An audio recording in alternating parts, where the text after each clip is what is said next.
Alright everybody, this is my review of the 2018 Toyota Camry LE 4-cylinder. It has an 8-speed automatic. It has a 2.5 liter 4-cylinder with direct and port injection with 203 horsepower. That can vary, of course. Probably if you take it to a dyno you'll find different results, but this is a almost base model car. It is a Camry. This is not a Mazda 6. So it's going to be sensible, but it has some surprising attributes, maybe versus the last generation.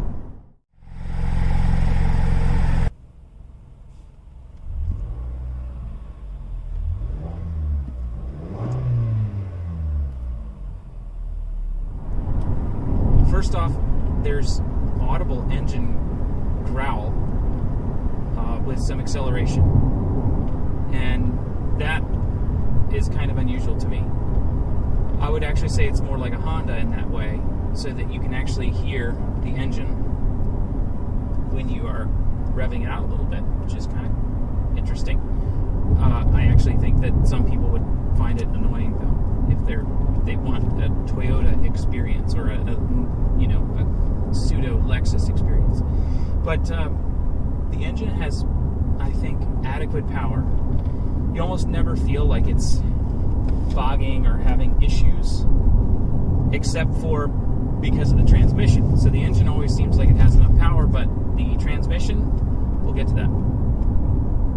The engine gets amazing fuel mileage.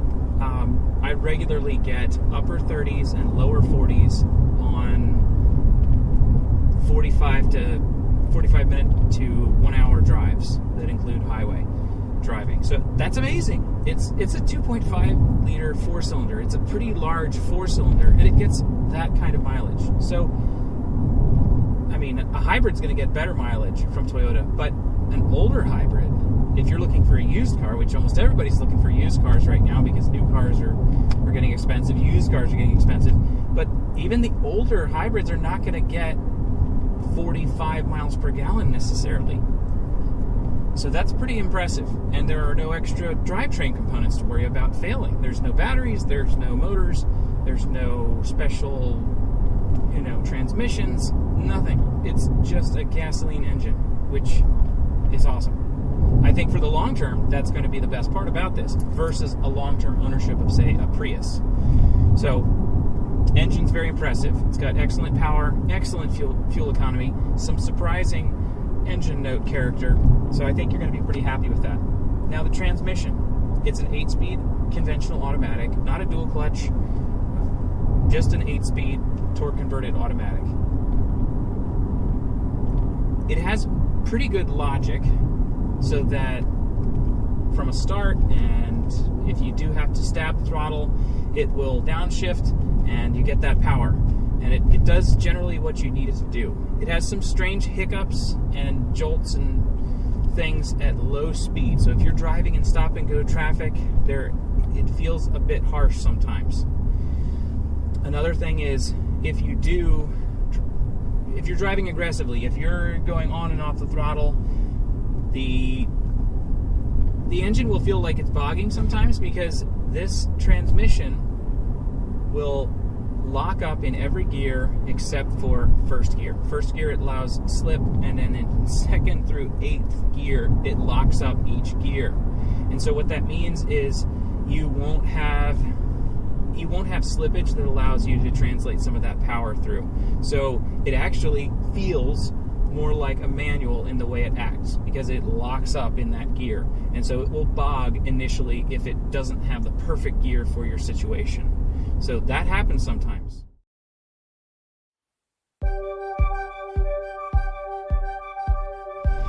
Here's something neat I noticed about the Camry wipers. This is the LE, and it does not have automatic wipers. But they still put this little feature in when you're on the second setting. When you come to a stop,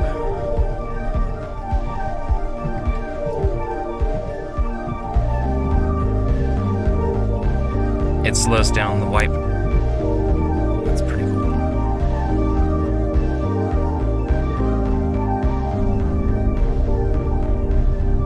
as the suspension tuning, very, very compliant, soaks up huge bumps, potholes, other things really, really well. It's really hard to unsettle the suspension. It's definitely tuned for comfort, not sport. It is at the same time, for some of those sharper kicks, it's surprisingly stiff sometimes. So it's not totally consistent. It's not perfect. It has some issues. But overall, very comfortable. And if you are using this car for commuting and not racing on a track, that's where it's going to be the best. It's going to be an excellent commuter car. And this is what I have it for. It's what I drive every day. And I don't have to think about it. It has all-season tires on it from the factory. The first thing, if you wanted to improve some of the road feel and your braking, your acceleration, is to get different tires, definitely. The interior space is pretty high quality feeling. As I've said in some other videos, I don't think this interior is much better, if at all better, than any of its competitors. It's only thing I would give it is it has some character. A lot of the competitors right now, surprisingly, Toyota is not sensible in their interior design right now. They're much more, I don't know, charismatic. I mean, look at these shapes. It's kind of weird looking, but it has some character. That's kind of cool. If you look at the Kia, the Hyundai, Honda, and a lot of these other guys, they're going to have a much more conventional layout. And I should say the layout is conventional, just the shapes and the silhouettes and outlines are kind of crazy looking. So that's kind of just, I got used to it. But the reason I can appreciate it is because it does have character. It's not just, trapezoids and squares and circles. It's got some character to it. That's kind of cool. The materials are nice. For a nearly base level car, I do like the fact that there are a lot of soft touch surfaces, and definitely where you rest your arms, your legs generally, you've got soft touch surfaces. The dash is soft touch material, which of course helps with sound deadening. You've got this padded fake leather stitching on the dash as well, and then this kind of Zen futuristic wood trim that's on the dash. It's nowhere else in the car, but that's something.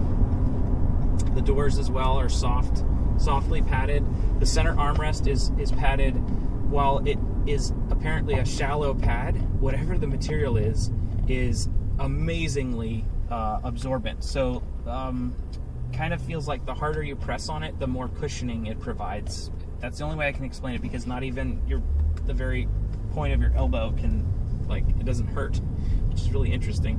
The door sills are also soft, so fabric headliner, easy to clean, versus some of those felt like mouse fur headliners, which are not. You've got various storage pockets on the doors, and then you've got this thing on the ceiling up here for sunglasses, and that's about it. You've got a good size glove compartment, and you've got a small pocket down here at the driver's knee as well. Only thing I have noticed is there's no padding for your knees, so if you are a bit taller, you might end up noticing that on a longer drive. But the material quality is good. There's one big issue with this car, and this is shiny black. It gets full of fingerprints, and it's really annoying, and you constantly feel like you want to clean it. There's also chrome on the steering wheel right here. That also just becomes a fingerprint trap. It just looks really gross after a while, so I literally have a cloth in the car, a microfiber cloth, just to keep it clean. The seats themselves are very comfortable.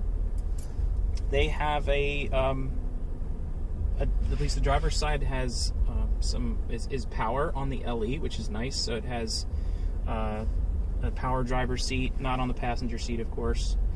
The material. It's a fabric, and it's a nice, soft, durable feeling fabric, though not like a fabric that would cause rug burn. So it's got a nice weave to it, very comfortable and soft material with these brown suede stripe inserts on the center part. So interior space overall, I like it, and I like it because the material choices are generally durable, easy to clean, but also they add a little bit of character, which is kind of nice. You've got the soft silver trim on the doors, on the dash. You've got this metallic gray that kind of goes with it.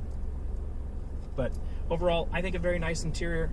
I like it better than some of the others that have, like the Honda Accord has a lower dash, but then it has shorter, higher windows. So, and of course, and there's no additional glass that I can see. So visibility is very good in this car, and some of the other cars in its class don't have as open of a cockpit. So this is nice. The last thing I would probably talk about is the infotainment. This is super basic.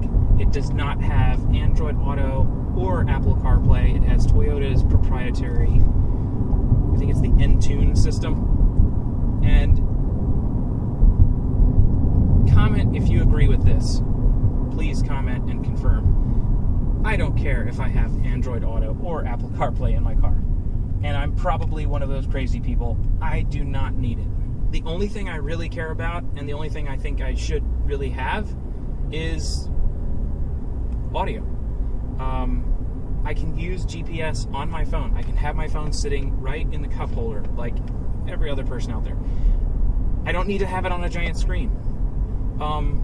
Most people are not driving to places they don't know every single day.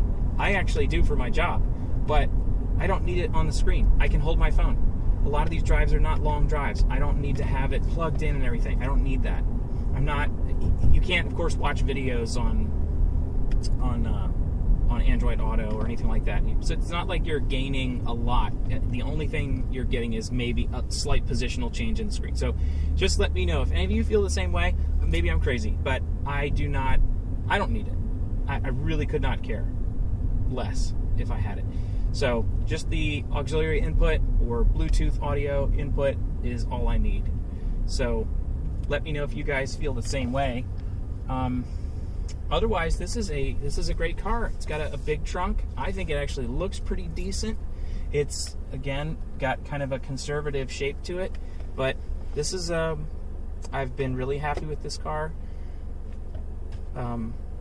The biggest flaw I would say in it is that transmission occasionally will surprise you. It shudders sometimes, but as far as I know, there's no TSBs, there's no open issues with the transmission. So I'm just hoping that's just Toyota's amazing, brilliant engineering at work there.